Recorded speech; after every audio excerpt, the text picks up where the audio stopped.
My name is Gerhard Werner Griebnitz. I was born in Berlin in 1934, January the 1st. We lived a very comfortable life.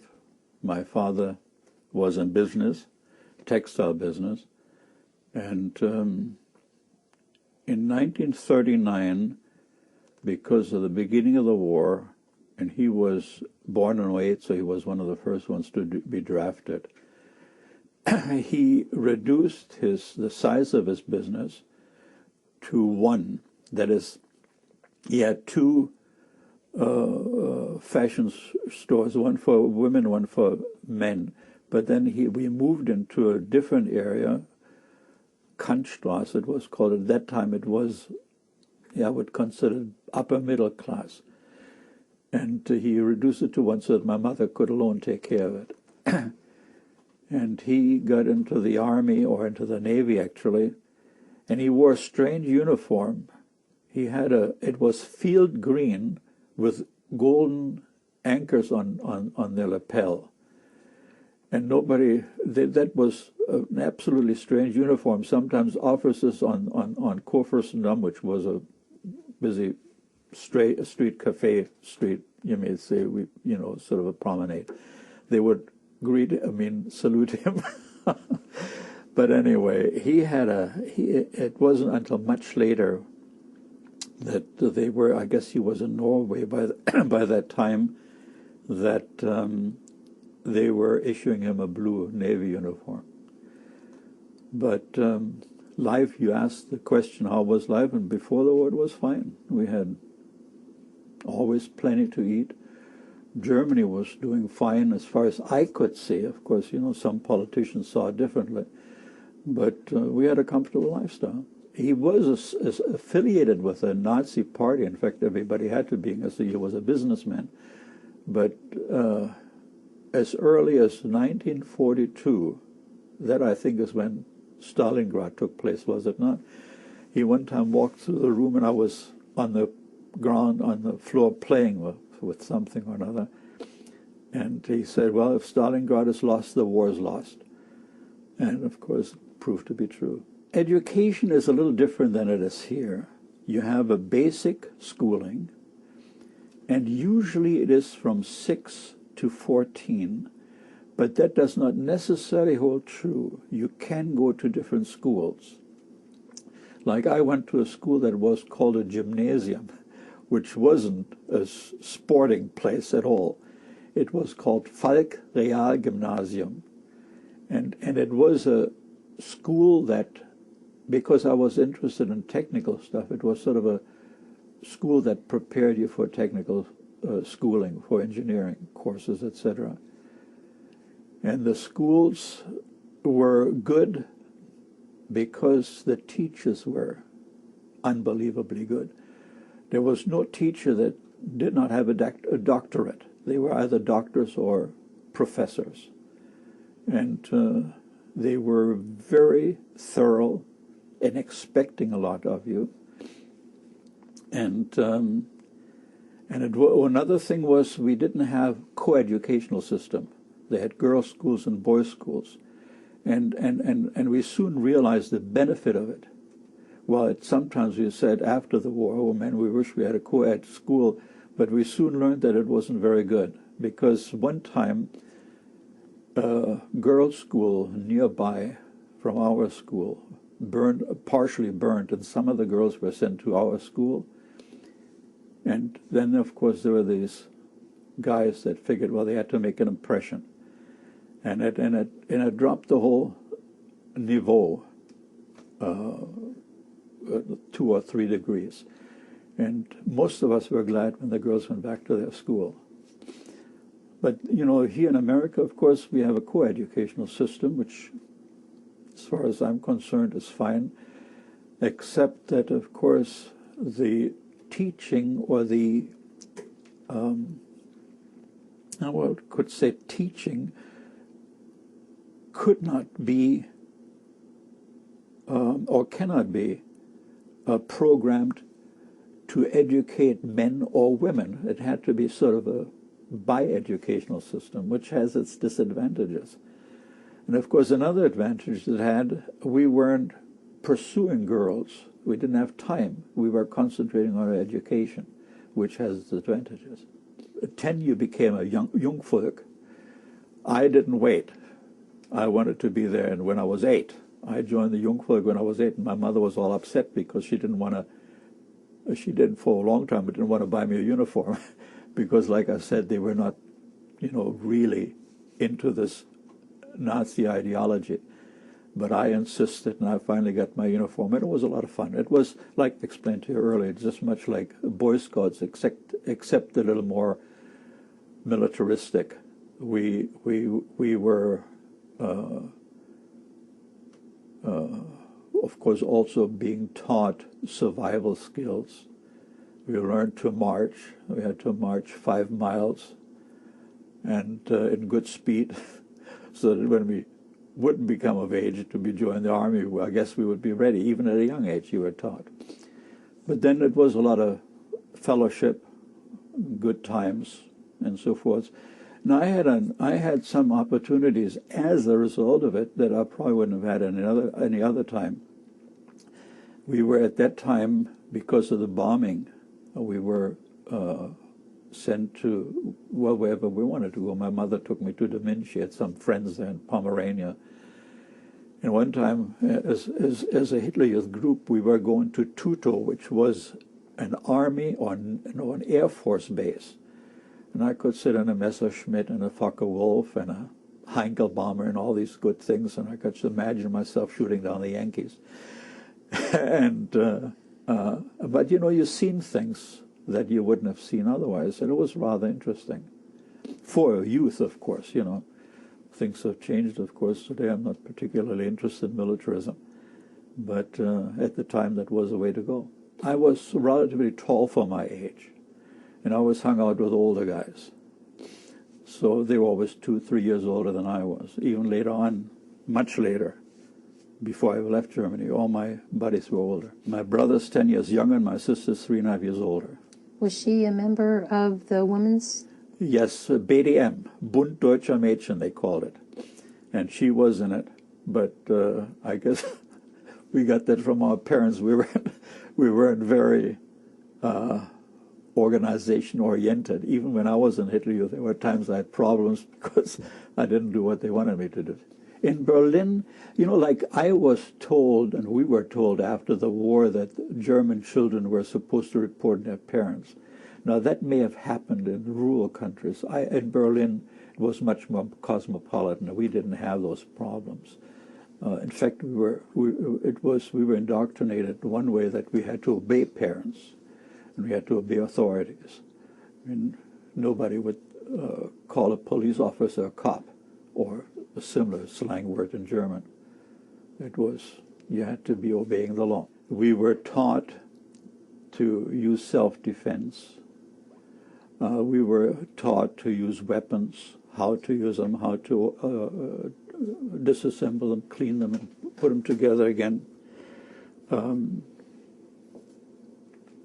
Well, that possibly, we were going on excursions. We call it when you made so many trips, then you got a Faltenmesser, which was a little dagger that you could wear on your skirt, and then of course after so many, you had a scarf that was put around with a woven leather knot, became part of your uniform. And we had a summer uniform, we had a winter uniform. Summer uniform consisted of shorts, and many of them were corduroy shorts, and khaki shirt. Most people call it brown shirt. It wasn't really brown. And of course there was a triangle on it telling you from what district you were, etc., etc. The younger Jungvolk, you had a round red emblem with a white flash, like later on, like the SS had, except it was just one of them on there. And on our belt buckle, it said "Blood and Honor," Blut und Ehre. The Germans had, the military had a different belt buckle. It said Gott mit uns, or God with us. And that always puzzled me, because even then as a child, I said, how can God be with us and at the same time be with them? Because we've seen propaganda movies where they had their chaplains pray for their troops and all that stuff. And I figured, they're Catholics and here are Catholics. I was nothing. I guess when I was asked what I was, I would say evangelical, because I didn't know what that meant, and I certainly wasn't Catholic. So that puzzled me, how they could shoot at one another. I mean, shooting at Jews because propaganda made it popular. It was evidently okay. I didn't know. And my father, of course, he always told us, he says, there are good Jews and there are bad Jews, just like there are good Germans and bad Germans. So he said, you always be respectful. When later on the Jews were walking about with a star, we had to be not sneer at them or be disrespectful. My father was very persistent in it, because he had done business in a textile business in those days. You might say it was exclusively, or most of it was Jewish. And he done a lot of business with the Jews before the war, and of course later on again, I think I told you already, after the war. So we had to be, we were trained. And in Berlin, it wasn't such an issue, except during the Kristallnacht. I guess you heard about that. I remember I think we were in the Black Forest on vacation when we came back. And we came in on what was called the Ost-West-Achse, one of the main drives. And my father avoided that. He says, no, let's not go. I wanted to go through and see it because they said they had parades and all that stuff. And he avoided. We went straight home. So I don't know. I only know what I later on seen on television and newsreels, what went on. But otherwise, I had never seen it, at least not in our neighborhood. Again, I said that does not necessarily mean it was a standard. But in our neighborhood, I never seen Jews mistreated. But that, like I said, I want to emphasize that that's what I experienced. I can speak for other people. To be German meant to be a citizen, be obedient to the laws, obey it, and have a profession. That was something that was stressed. To be using your education to good advantage, so that when you were done, you would be able to make a living. See, when I finished my education, I went on what they called a journeyman tour. And, of course, it wasn't called that in German. But I left Germany. I wanted a very competitive education in Europe. At that time was very competitive. And being as I always hung out with older ones, see, all of those, after the war, it was somewhat difficult for Germans to travel abroad. Someone had gone to Denmark, big deal. And some had gone to Italy, which wasn't a big deal either as far as I was concerned. And one of, not my friend, but my sister's friend, who was much older than I was, had gone to Australia. So I figured, heck with it, I'll be the first one around the world. So my plans were to go to, I had an opportunity to go to Canada on a farm labor scheme. The Canadian government brought you to Canada to work on a farm for 1 year, and you then would be free to do what you wanted to do. And you were not permitted to take any money with you or valuables to be able to buy out. That you had to. They told you that if you would quit the farm before a year, you would have to pay $165 travel expenses from Germany to Canada. And we came over on the U.S. Harry Taylor, which was an Army transport ship. It was one of the Liberty ships. Anyway, when I got onto the farm, well, later on the farmer was, that's another story, but the rancher I worked for later on, he learned that I had studied automotive engineering. He says, can you work on my farm equipment? I said, of course I can, but not for $10 a month. That was a stipulation. They gave us $10 a month. I learned that from my dad. You wear your uniform constantly.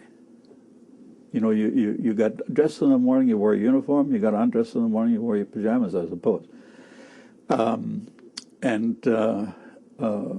At school, the training was, like I earlier said, very insistent on your learning. And so you might say the ideology was highlighted for your waking hours. You know, you were, most of the teachers had, I don't know whether they done it on their own or whether they were due to their educating people. They had to be part of the Nazi Party. Whether they were really Nazis or not, I could not say. They never made it a big deal. Of course, again, that was in Berlin. You see, in smaller communities may have been altogether different. I don't know. Heute gehört uns Deutschland und morgen die ganze Welt. That was one of the songs we sang. Translated, today, ours is Germany, tomorrow we own the world. Yeah. And then, of course, they had songs that glorified the tank divisions. They had songs that, one was, hört ihr die Motoren, man, that's a long time ago, hört ihr die Motoren gegen rennen,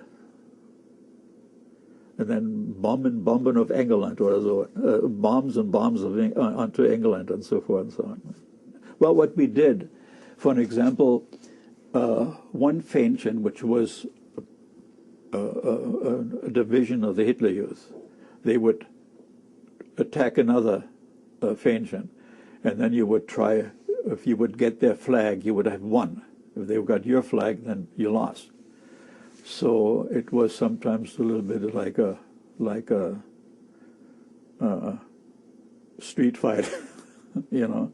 Kinesthetics, training, running, marching, things of that sort. And it has, in a way, of course, looking back, it has been to my advantage. I'm 74 years old, and I'm healthier than most people that have my age.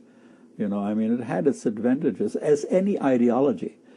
You know, I mean, if you ever read the Communist Manifesto, it sounds great, but in practice it's a bum. And the same is with Nazism. The theory may be may be good, but in practice it's nothing. Democracy, look at what happened to democracy. You know, it sounds great, but when it comes down to it, it's a crock. Well, you know, you see, let's face it. I mean, I don't know whether you notice, I'm one of Jehovah's Witnesses now.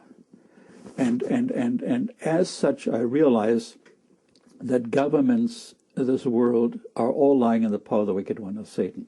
So they're all trying their best, but they can't, because man is not has not got the capacity intellectually or spiritually to be able to govern himself. You know, it's impossible. It's not that they don't try, but practice, 6,000 years of human history has demonstrated that man is not capable of ruling himself. They try, but they can't. And it doesn't matter what ideology do you follow. It's all the same. To be obedient, to be ready to stand up for your country, and to be a benefit to the nation. In other words, a producer, not to be a sluggard. There were no homeless people in Germany at the time. There were no teenage clubs where they would play music you wouldn't understand. Although I tell you, I had an interesting experience. My mother and a friend had gone to a movie, and we had a radio that was actually not permitted anymore. They wanted you to have what they call a Volksempfänger, that was sort of a Mickey Mouse radio where you could only get local stations. But we still had a telephone, we had a Schaub, we had all kinds of radios. Anyway, I one day was listening to the radio, and I was getting a station that played, I could understand, I didn't speak English at that time very well, I could understand Benny Goodman and AFN, and that stood for American Forces Network, I learned later on. So I listened to jazz every evening or every opportunity I had. But generally speaking, though, youths were disciplined to be respectful of law and of parents, at least in Berlin. Again, I heard sometimes people tell me, oh yeah, in Germany they had the kids report their parents and they have them go to concentration camp. I've never seen that. I mean, I don't know whether it's true or not. I didn't have that. My friends and we, very respectful of our parents. Self-respect. You were to walk upright, eat with fork and knife, eat properly, learn to eat properly, sit straight.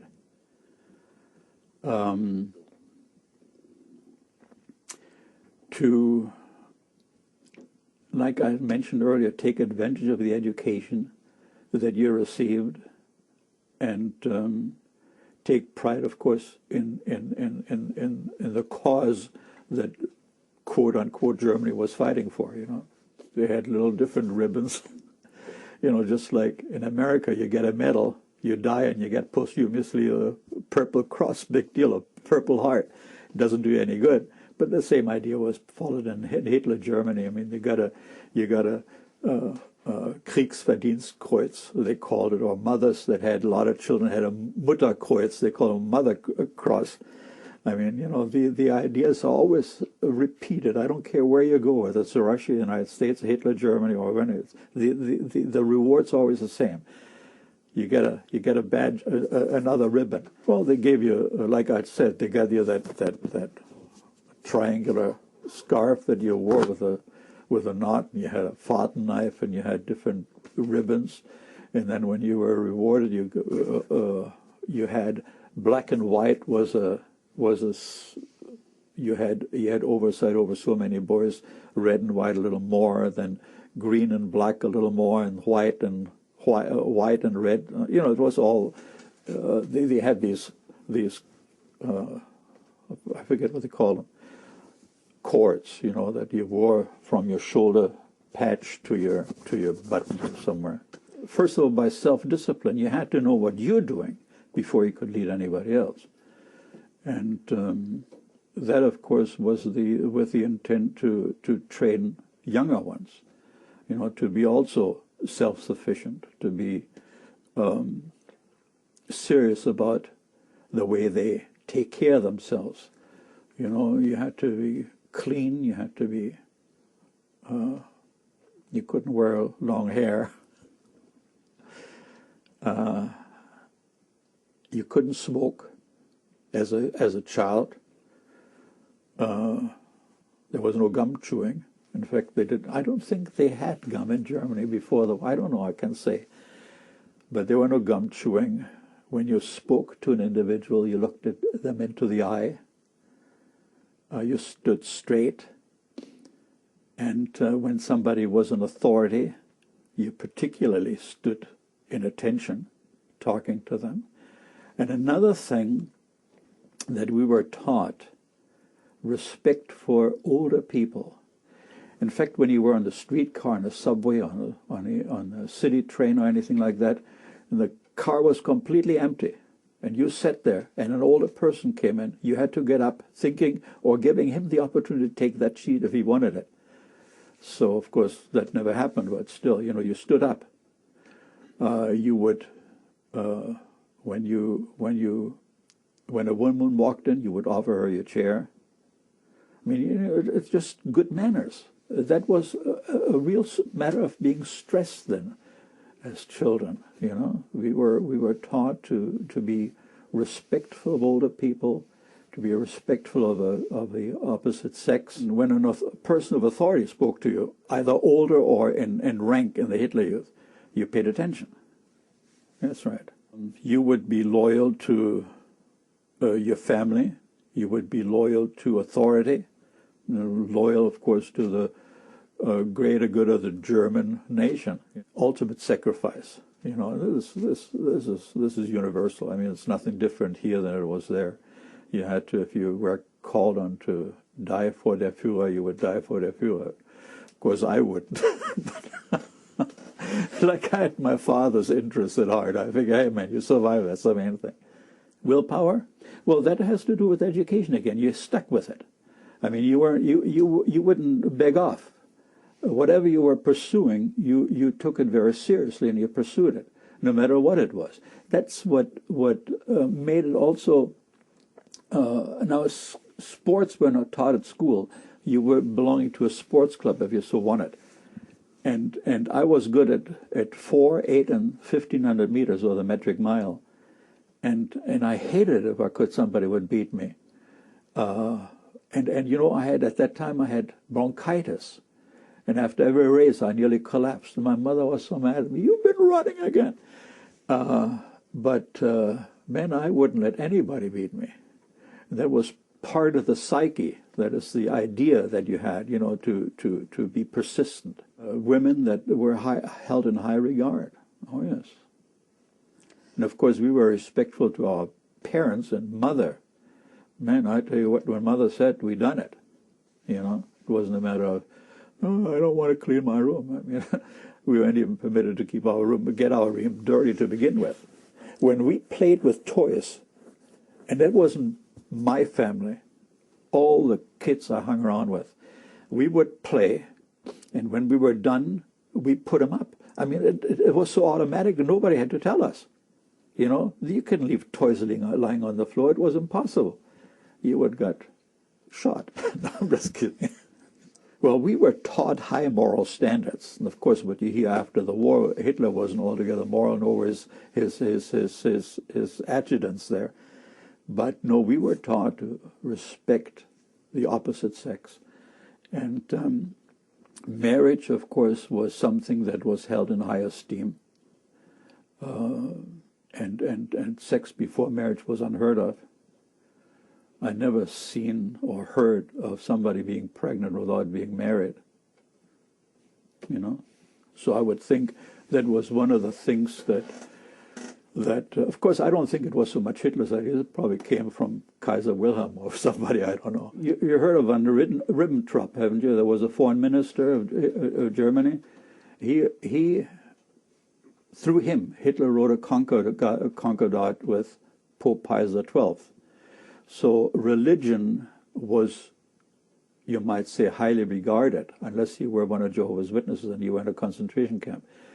And I wasn't anything at the time. I was completely devoid of any religious feelings, and I wasn't given the idea that the organization, that is Hitler Youth or any other, had some spiritual thing.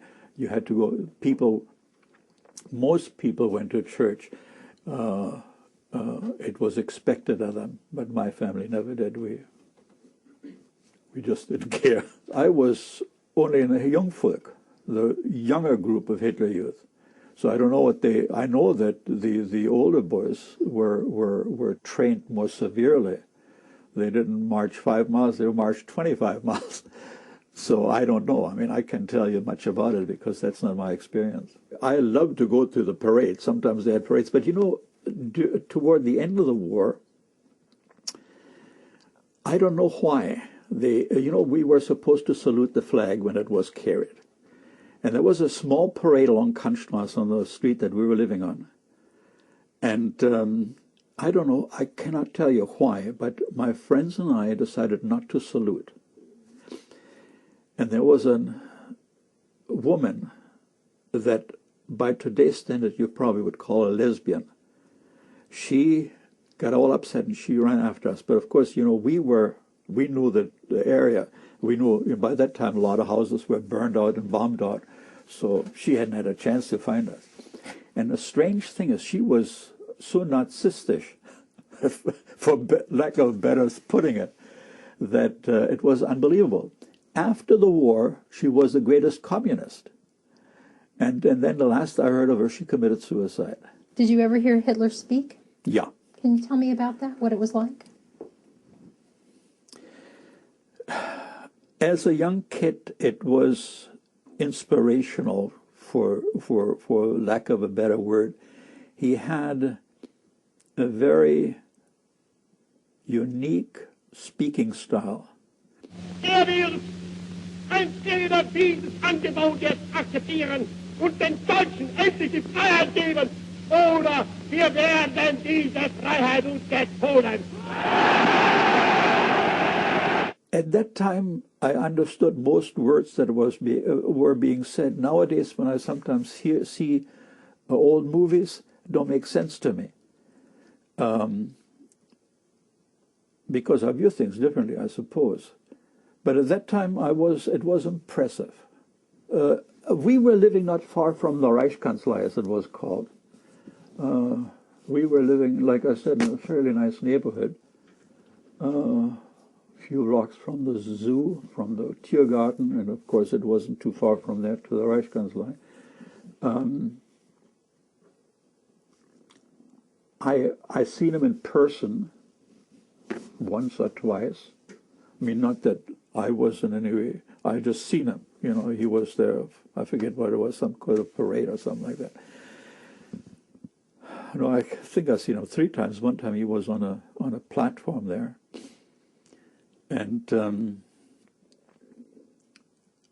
the transmission, the amplification wasn't as good then as it is now. Sometimes you got maybe the gist of it, but you didn't hear every word because, like I said, the loudspeakers weren't 1/4 as good as they're nowadays. So you had to kind of make up in your mind what he might have said. He was a very emotional speaker, you know. And I think what had a lot to do with it, it's sort of a form of mass hypnosis. You know, you hear it and all the crowds cheer and you cheer along with it, even though you may not have understood what he said, you know.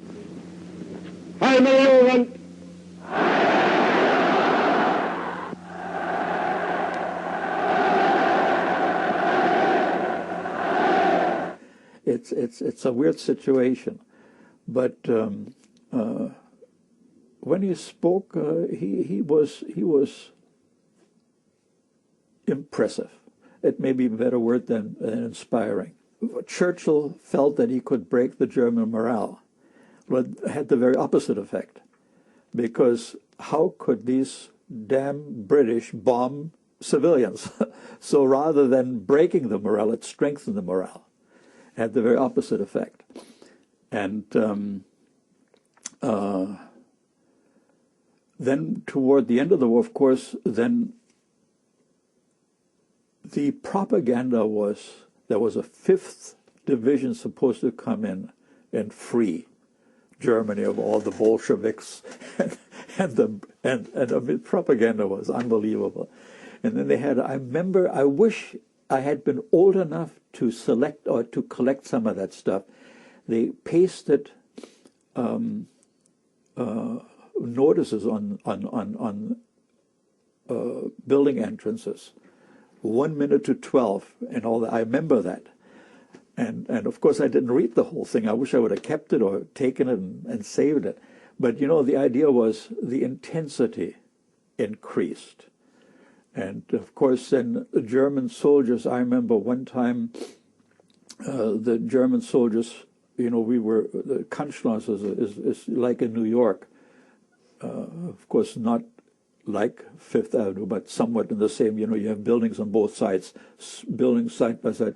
And my father had a business, we stood one time in the business door, and soldiers march, I mean, along the wall so that they couldn't be strafed by flying planes.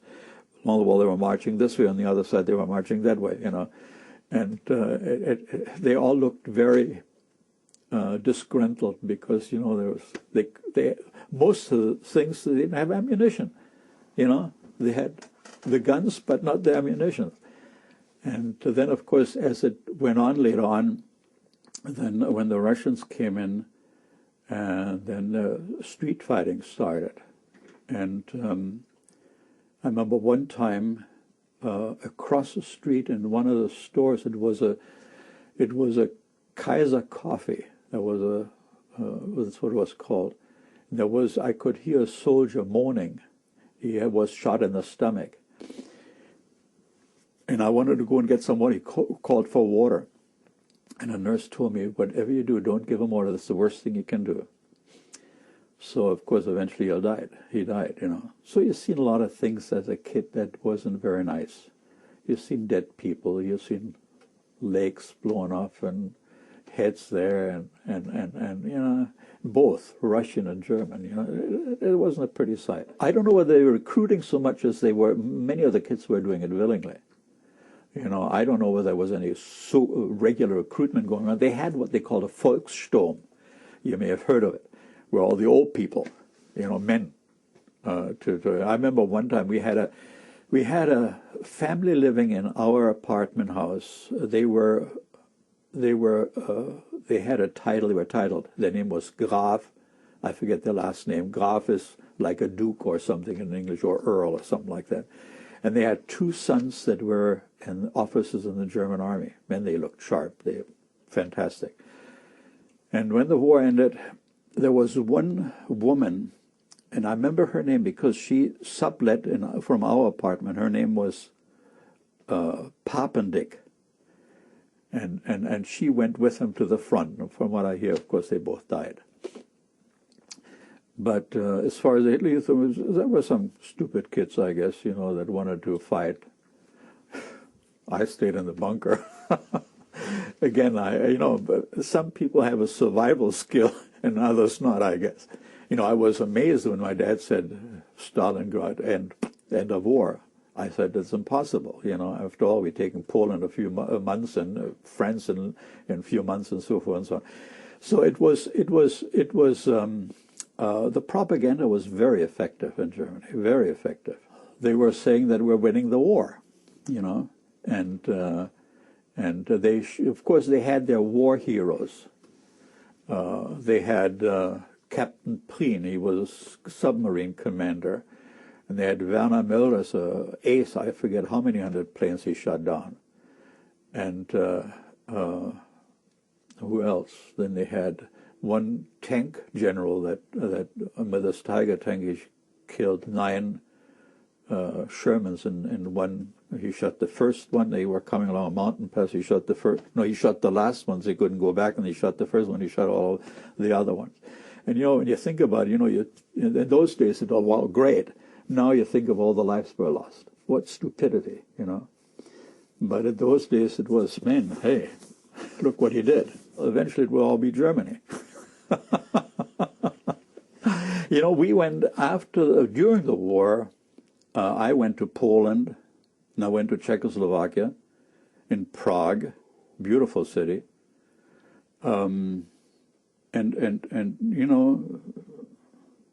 People were nice. We had contact with people in both countries. My mother spoke Polish. She grew up in East Prussia, which nowadays is Poland. And during the First World War, she said they had Polish prisoners of war working on their farm. And she learned to speak Polish, and it came in real well because you remember that graph I told you about? They said that if anybody has any guns, be shot on the spot. And they found a gun in his apartment or basement or something like that, so they brought him out to shoot him. My mother pleaded with a Russian officer, and he's speaking Polish, and understand. My mother later on told me he wasn't Russian, he was Ukrainian. And evidently Polish and Ukrainian are somewhat related. So she was able to convince him that the man is a deaf mute. He didn't hear these things, which he was. His children could speak, as the officers, but he was, both him and his wife both were. I remember them very well. And you might say she saved his life. And there were a few people in Germany before the war that owned cars. My father did. So he was used by the OKM, it was called, Oberkommando der Kriegsmarine. How would you translate it? High Command of the German Navy.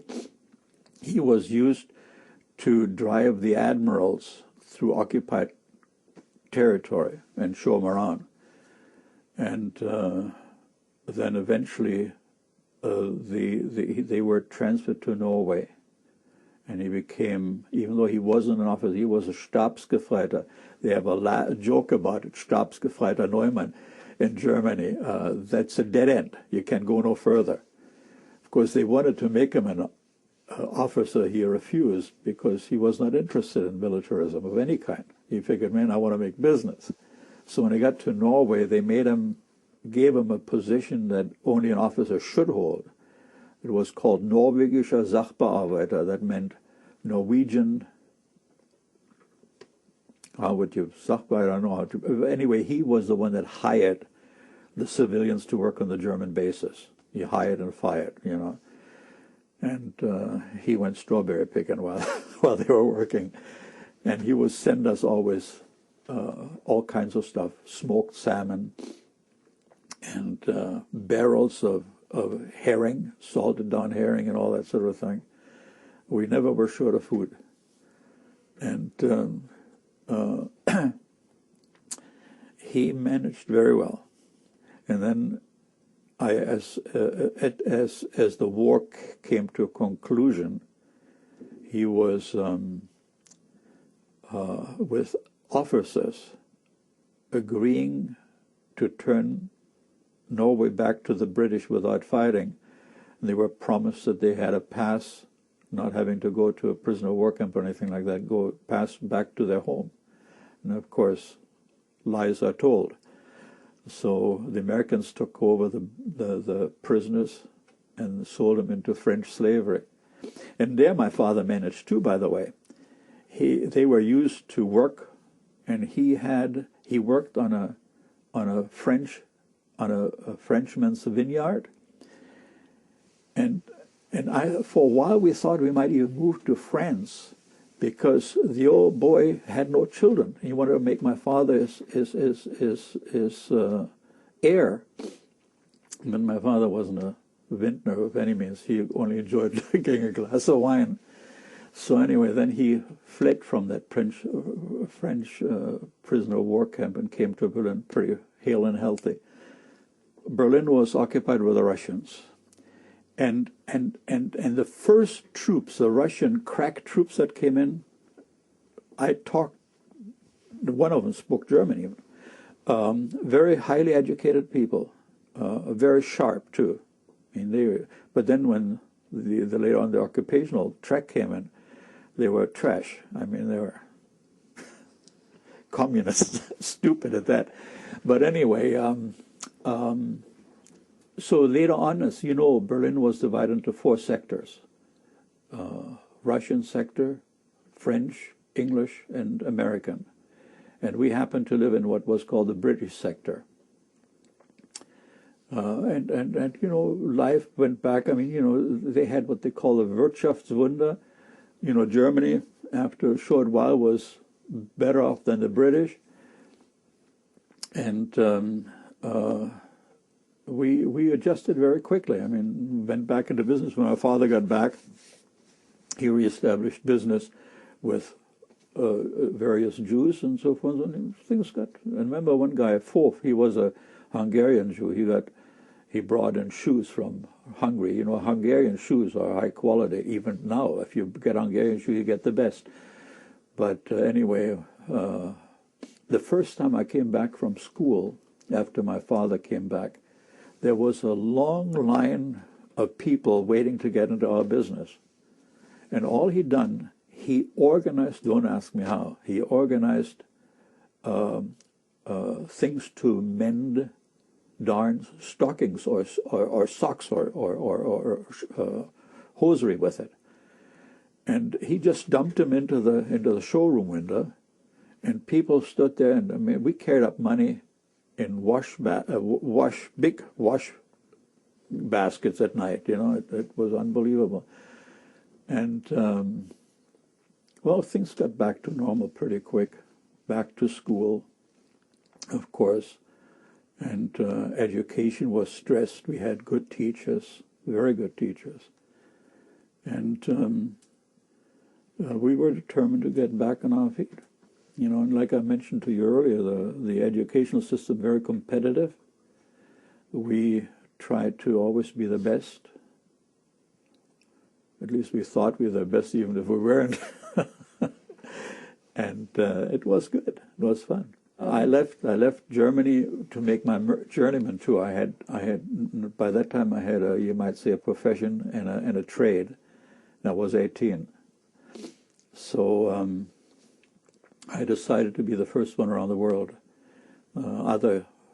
Being as I always hung out with older friends, they had gone to different places in Europe, and I thought, well, I'll be the first one around the world. So I went to Canada on a farm labor scheme. And then I went back to Toronto, and Volkswagen just began to be important. And being as I took my practical at Volkswagen, they hired me right away, and I got started working for Volkswagen again. And but I wasn't satisfied with that. At Volkswagen, everybody spoke German. And in Canada, I needed to learn English. So I went to the Imperial Bank of Canada, and I talked to the what we today call resource manager here, what they would call, I think, employment manager or something like that. And I explained to him in broken English that I wanted to learn to speak English. I worked for Volkswagen, but I wanted to work for the bank so that I could learn to speak English. And he says, you know, I really respect your attitude. That's the way to go. So they put me into what they called in Canadian banks the collection department, which was really the mail department. All I was doing, opening letters and sorting them out and having them shipped to different departments. And there were a lot of English-speaking people working there. So it wasn't long before I learned to speak English. And but you know, that was not my forte. You know, I figured, hey, they can do better than that. So I started to check for engineering department firms to work with them, and that was something that was illegal, but it was done anyway. When you got to some of these engineering firms, a big sign outside, we only hire Canadians, and that was illegal, but it was done anyway. Finally, I got together with Paramount Designers. And they had two large offices, one huge office where the hiring was being done, and I showed them some of the work I had done. I had designed a flat double-head camshaft engine with desmodromic valve timing and all that stuff, and I showed him the work I'd done.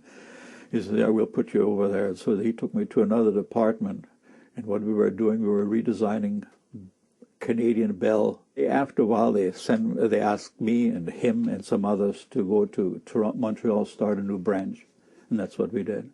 And then things continued on. You know, I got to be older and wiser, and I met my wife.